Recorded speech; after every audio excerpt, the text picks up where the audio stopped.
வணக்கம் தோழர்களே, நான் உங்கள் தமிழன் சுரேஷ்.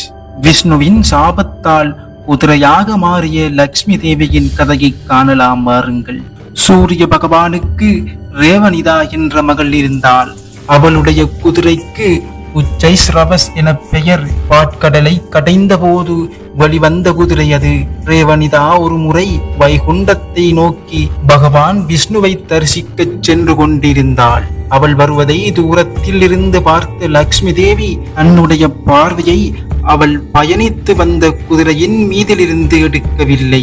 அதன் அலையில் லயத்திருந்தாள்.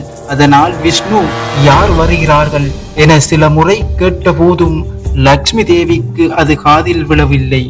இதனால் கோபம் கொண்ட விஷ்ணு பகவான், சாதாரண மனிதர்களைப் போலே உன் மனமும் சலனம் அடைகிறது, அதனால் என் பேச்சு கூட உன் காதில் விழவில்லையே, எனவே நீ ஒரு குதிரையாக பூலோகத்தில் பிறப்பா என்று லக்ஷ்மிக்கு சாபமளித்தார்.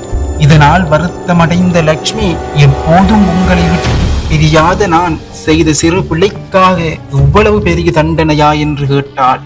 அதற்கு விஷ்ணு, சில காலம் நீ பூலோகத்தில் இருந்து உன் தவத்தால் குழந்தை பேற்றை அடைந்து மீண்டும் என்னை வந்தடைவா என்றார். குதிரையாக மாறி பூலோகம் சென்றாள் லக்ஷ்மி தேவி. நான் ஒரு குழந்தையை பெற்றால்தான் வைகுண்டம் திரும்ப இயலும் என்ற வார்த்தையால் 1000 வருடங்களாக சிவபெருமானை நோக்கி தவம் செய்தாள். இதை பார்த்த மகாதேவனுக்கு ஆச்சரியம். அவர் அங்கு தோன்றி, ஏன் விஷ்ணுவை வழிபடாமல் என்னை நோக்கி தவம் செய்கிறாய் என்று கேட்டார். அதற்கு லக்ஷ்மி தேவி, உங்களுக்கும் பகவான் விஷ்ணுவுக்கும் அப்படியொன்றும் வித்தியாசம் இல்லை என்றால் அது எப்படி உனக்கு தெரியும் என்று கேட்டார் ஈசன்.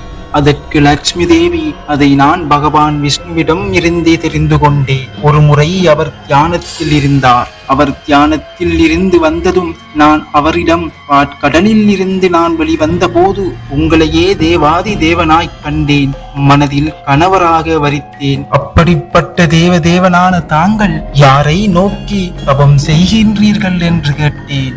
அதற்கு அவர், சிவனை நோக்கி தவம் இருந்தேன், சிவனும் என்னை நோக்கி தியானிப்பார், நாங்கள் இருவருமே ஒன்றுதான் என்று சொல்லும் அளவுக்கு நாங்கள் ஒன்றுபட்டவர்கள். என்னுடைய பக்தர்கள் சிவனிடம் வேற்றுமையையும் வெறுப்பும் கொண்டால் நிச்சயம் நரகம் செல்வார்கள் என்று கூறினார்.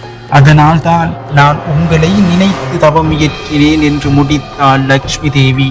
இப்போது ஈசன், கவலைப்படாதே, நான் விஷ்ணுவை இங்கே ஒரு குதிரையாக வரச் செய்து அவர் மூலமாக உனக்கு குழந்தை பேறு வழங்குகிறேன். நீ இந்த நிலைக்கு வந்ததற்கு காரணம் மனதை ஜெகதாம்பா மகா மாயையிடம் இருந்து எடுத்ததால் தான். மகா மாயை மனதில் நிறுத்தினாள்.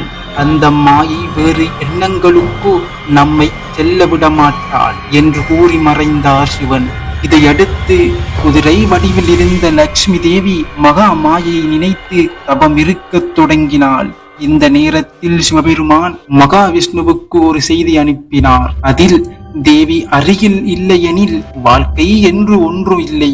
அவ்வாழ்க்கை ஒருவரை துன்பத்துக்குள்ளாக்குமாகில் நானும் ஒரு முறை சதியை பிரிந்து இந்த துயரை அனுபவித்துள்ளேன். அதை தாங்களும் அறிவீர்கள். அதை தாங்களே பரிசோதித்து பார்த்தால் உண்மை தெரிய வரும். எனவே ஒரு குதிரை வடிவில் தேவியை அடைந்து ஒரு மகனை தந்து தேவியை வைகுண்டம் அழைத்து வர வேண்டும் என்று கூறி அருளினார். விஷ்ணு பகவான், இப்படி எவராவது சொல்ல மாட்டார்களா என்றுதான் காத்து கொண்டிருந்தார். ஈசனின் மொழி கிடைத்ததும் அவர் குதிரை வடிவில் லட்சுமியின் இருப்பிடம் சென்று அவளுடன் இணைந்து ஒரு மகளை பெறச் செய்தார். அவள் பெயர் ஹையா. விஷ்ணு அந்த பிள்ளையை குழந்தையின்றி தவித்து வந்த ஹரிவர்மா என்ற அரசனிடம் ஒப்படைத்தார். அந்த வகையில் ஹையாவின் மூலம் ஒரு வம்சத்தை உருவாக்கினார். இந்த வம்சத்தில் பிறந்தவன்தான் காத்த வீரியார்ஜுனனாவான்.